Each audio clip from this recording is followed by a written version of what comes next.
Hey guys, welcome back to the channel Guide Hub. Today in this video I'll show you how to disable auto update on Facebook app.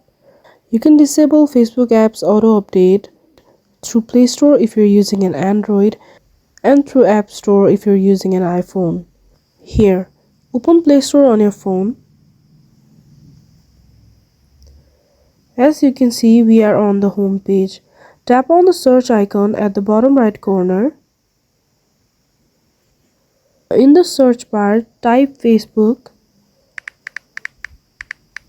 and hit the search icon.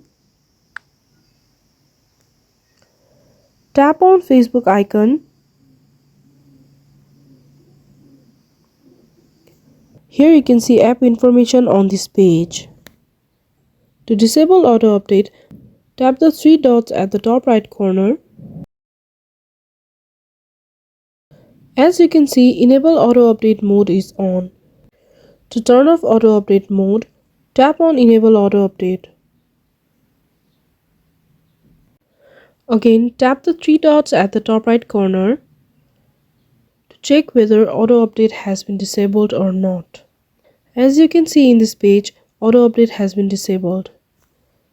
And this shall help you disable auto update Facebook app on your phone. And that's it for the video. So if you found this video helpful, don't forget to give this video a thumbs up, hit share and subscribe to the channel for more.